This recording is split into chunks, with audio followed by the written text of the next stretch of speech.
Hello दोस्तों, आपका स्वागत है मेरे channel horror stories for you में। जल्दी से वीडियो को लाइक करिए, चैनल को सब्सक्राइब करिए और बेल आइकन दबा दीजिए। चलिए सुनते हैं आज की पहली कहानी। आज की पहली कहानी है श्याम की। तो चलिए सुनते हैं। मेरा नाम श्याम है और मैं 25 साल का हूँ। ये कहानी मेरे साथ तब हुई थी जब मैं एक रात अपनी दुकान से लौट रहा था। मेरे पास एक कपड़े की दुकान है।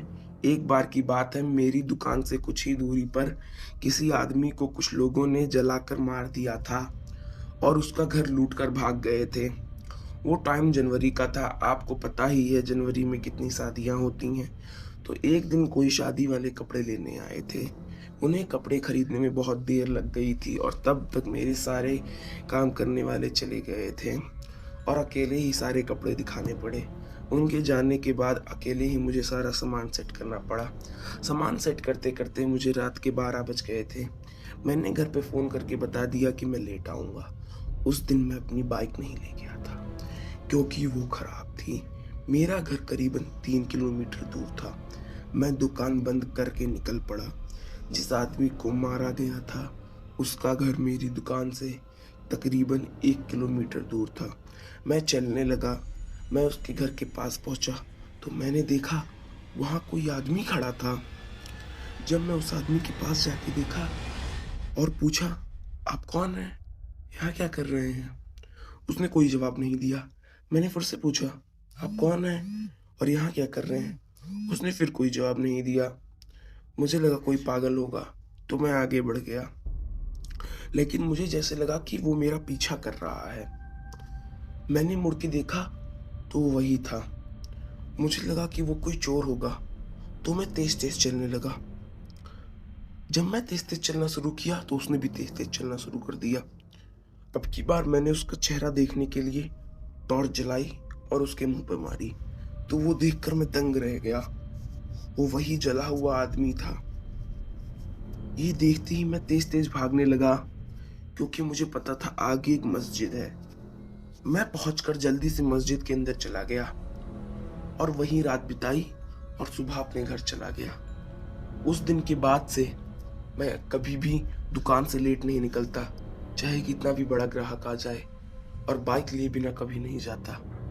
तो ये थी आज की पहली कहानी जो कि श्याम की थी। तो चलिए चलते हैं अपनी दूसरी कहानी पर जो कि वरुण की है। तो चलिए सुनते हैं वरुण की कहानी। मेरा नाम वरुण है। मैं 25 साल का हूँ। मैं एक बिजनेसमैन हूँ। मुझे पेंटिंग बनाना और पेंटिंग करना बहुत पसंद है। मैं आज तक बहुत सी पेंटिंग खरीदी है, लेकिन ये कहानी उस पेंटिंग की है जिसे मुझे एक आदमी ने बहुत सस्ते दाम में बेची थी। वो पेंटिंग बहुत अजीब थी। उस पेंटिंग एक बहुत ही अजीब सा पेड़ था जिस पर कुछ आदमी लटके थे। मैंने उस पेंटिंग को अपने कमरे में रख दिया, लेकिन अगले दिन मेरी कुछ पेंटिंग टूट गई। मुझे लगा कि गिर गई होंगी, तो मैंने उन्हें उठाकर स्टोर रूम में रख दिया। लेकिन ये सिर्फ उस दिन की बात नहीं थी। आए दिन मेरी एक ना एक पेंटिंग टूट जाती। मुझे समझ नहीं आ रहा था ये सब क्या हो रहा है। तो एक दिन की बात है, मुझे मेरी बेटी के कमरे से कुछ आवाज आई। उस टाइम रात के 10 बज रहे थे, सब सोने जा रहे थे। हम लोग अपनी बेटी को सुला के आ गए थे, लेकिन थोड़ी देर बाद ही मुझे कुछ आवाज आई तो मैं देखने के लिए चला गया। जब मैं अपनी बेटी के कमरे में पहुंचा तो मैंने देखा वो उसी पेंटिंग को हाथ में लेकर हंस रही थी। मैं तुरंत उसके पास गया और पेंटिंग को उठाकर के स्टोर रूम में रख दिया। अगले दिन जब मैं ऑफिस आया तो देखा पेंटिंग हॉल में लगी हुई थी। मैंने गुस्से में अपनी पत्नी से बोला, तुमने इसे स्टोर रूम से उठा लाई क्या? उसने बोला, नहीं, मैंने तो नहीं लाया इसे। इस बार मैंने उसे डस्टबिन में डाल दिया। रात में मुझे लगा मेरी बेटी किसी से बात कर रही है, तो मैं उसे को देखने उसके कमरे में गया। देखा वहां कोई नहीं था। मैं अपनी बेटी को अपने कमरे में उठा कर ले आया और सुला दी। उस दिन के बाद से मेरे घर में अजीब अजीब चीजें होने लगी। कभी कुछ टूट जाता, कभी किसी को चोट लग जाती, और मेरी बेटी भी अजीब अजीब चीजें बोलने लगी। कभी बोलती कि उसे कोई औरत दिखती है। एक दिन रात में मुझे नींद नहीं लग रही थी। मैंने खिड़की पर देखा तो सच में वहां एक अजीब औरत थी। मैं डर गया। तभी वो औरत दीवार पार करके आई और बोली, तूने मुझे कूड़े में डाल दिया। अब मैं बहुत डर गया और बेहोश हो गया। अगली सुबह मैं उठा और पेंटिंग को जला दिया, लेकिन वो पेंटिंग जली नहीं रही थी। तभी वो औरत फिर से आ गई और मुझे एक लात मारी और मैं उड़ के अपने घर के मंदिर के पास जा गिरा। मैंने भगवान की मूर्ति तुरंत उठाई अपने हाथों से और आरती पढ़ने लगा और वो गायब हो गई। उसी वक्त मैं उठा और जोर से भागकर भागकर तुरंत कार उठाई और एक तांत्रिक को बुलाकर घर ले आया। तो उसने बताया कि इस पेंटिंग में आत्मा थी और तुमने इसे आज़ाद कर दिया था। इसके बाद उस तांत्रिक ने कुछ मंत्र पंत्र पढ़ा और उस आत्मा को फिर से कैद कर दिया और मुझसे कहा कि इसको उस जमीन में गाड़ दो और उस जमीन के ऊपर एक पौधा लगा दो।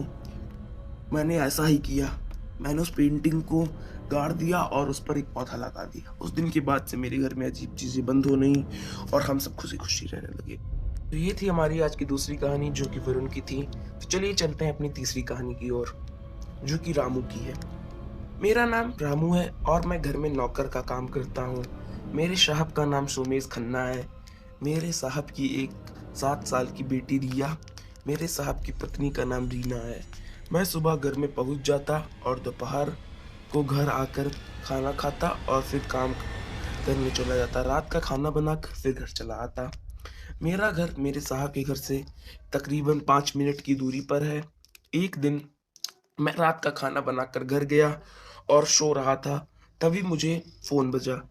मैंने उठाकर देखा तो वो मेरा दोस्त था। मैंने फ़ोन उठाया और बोला, "क्या यार रात में नींद ख़राब कर दी?" उसने बोला, "नींद वूद छोड़, जल्दी से खन्ना साहब के घर आ।" मैंने पूछा, "क्या हुआ?"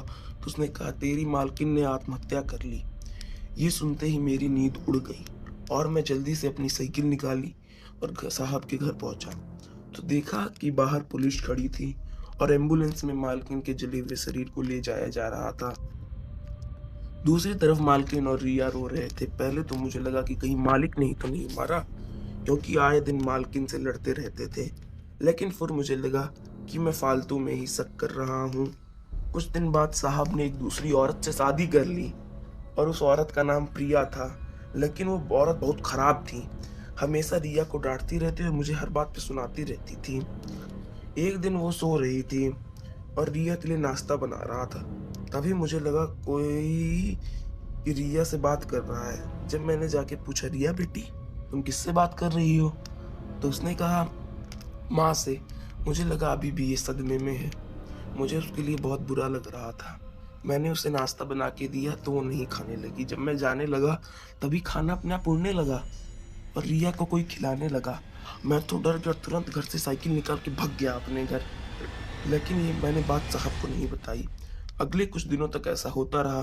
कुछ दिन बाद मुझे पता लग गया कि ये मालकिन की आत्मा है। तो मैंने सोचा रिया बेटी का ख्याल रखने के लिए कोई तो आया है। उन्होंने मरने के बाद भी उसका साथ नहीं छोड़ा। कुछ दिन बाद पुलिस को पता लगा कि मालकिन की हत्या उन्हीं के पति और उस औरत ने मिलकर की थी, क्योंकि मालिक उस औरत से प्यार करते थे और उन दोनों ने मिलकर मालकिन को जला दिया था। पुलिस उन्हें पकड़ के ले गई। उसके बाद रिया बेटी को मालकिन के भैया और भाभी ले गए और उनके साथ रिया खुशी-खुशी रहने लगी। तो ये थी हमारी आज की तीसरी और आखिरी कहानी जो कि रामू की थी। जल्दी से चैनल को लाइक, सब्सक्राइब